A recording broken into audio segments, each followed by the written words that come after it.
Hey guys, Brent Hull, Wednesday Design Videos, sharing a house in New Jersey, a Colonial Revival house that needed a little help. I'm excited because you're going to see some of the first drawings from my new design team that's been coming together. Ashlyn really worked on this one, coming up with some great ideas. But the problem with a traditional house when the details aren't right, let me know what you think.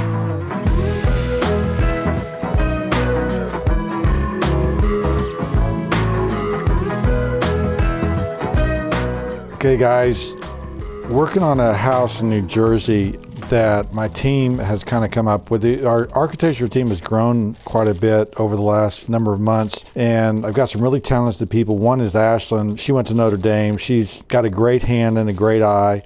And she came up with a couple of good ideas for this house where we were trying to present a couple different ways of fixing a colonial house that kind of has some unfortunate things. Essentially, what we're looking at in this house is we see that there's a 6-bay configuration, right? So there's, 1, 2, 3, 4, 5, 6.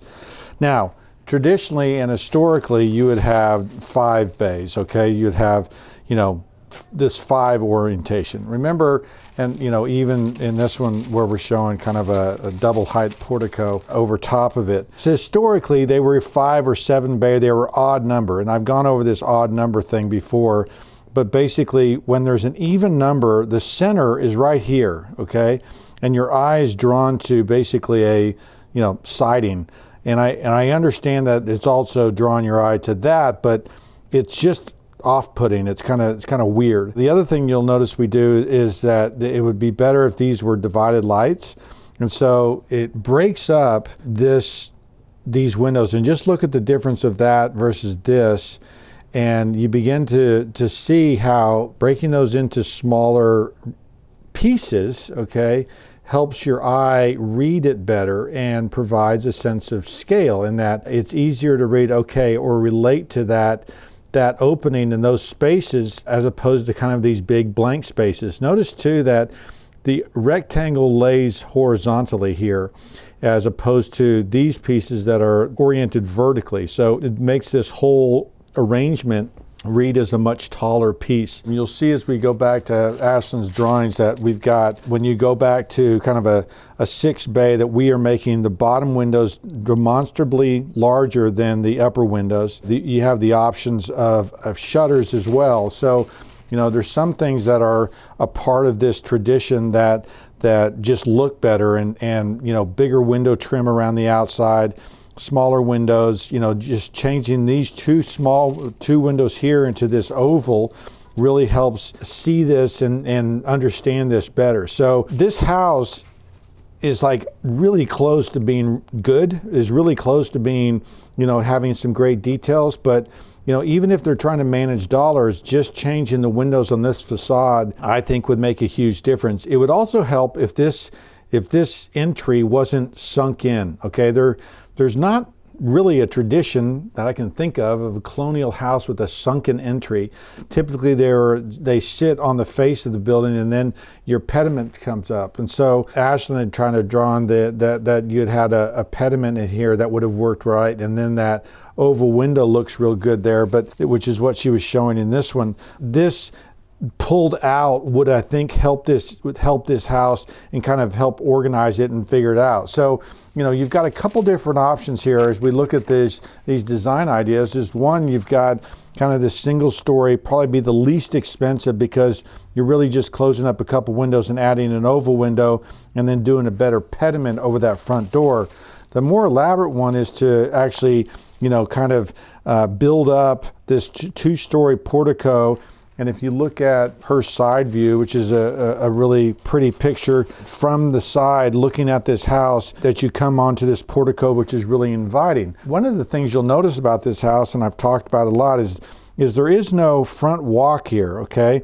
And what happens is there's actually a fence out here. The driveway's over on this side. You actually have to enter the house this way. It would really help center and focus this house if from the street there's kind of a center approach, because right now there's all this show and you're like, well, how do I get there? So working through that might help. Here's another kind of a side view of that portico where, you know, she's showing the portico here, but we're actually seeing the side view of it, how the roof comes out, and kind of how you'd have engaged pilasters, and the light that could come down would be really pretty. So a bunch of different ways, a bunch of different interesting things to do with this house to kind of fix it and make it better, playing around with a bunch of different ideas. But I think this house really is kind of on the verge of something really good if we could just help out that window situation. The other thing that was fun with this house is we got to play with some interior ideas where we're fixing the stairs and playing out with some entry halls. And here you see on that entry hall idea is that we're sunk in here, you know, a number of feet, and it would be nice if, you know, we didn't have this kind of indentation.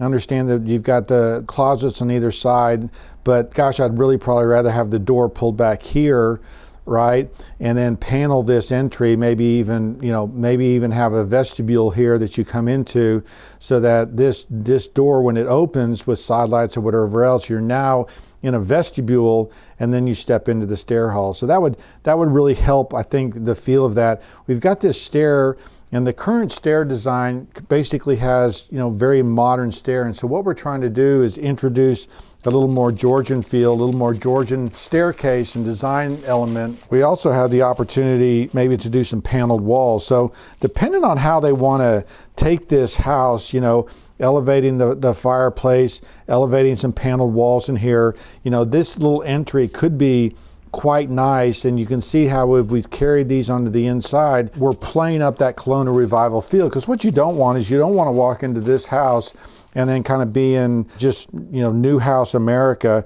What you want to do is you want to feel like you've gone back in time. You want to feel like you're in an old place, because this house does have charm, so it has good opportunity, good potential to be improved. And then walking into some spaces like this, I think, would help encourage that feel. Okay guys, what'd you think? Ashlyn did a great job. Couple different design ideas, a lot of fun details in that thing, but that 6 bay thing is just a killer. Going back with the 5 bay centers your eye, really important. Let me know what you guys think. I'm Brent Hull, thanks for watching.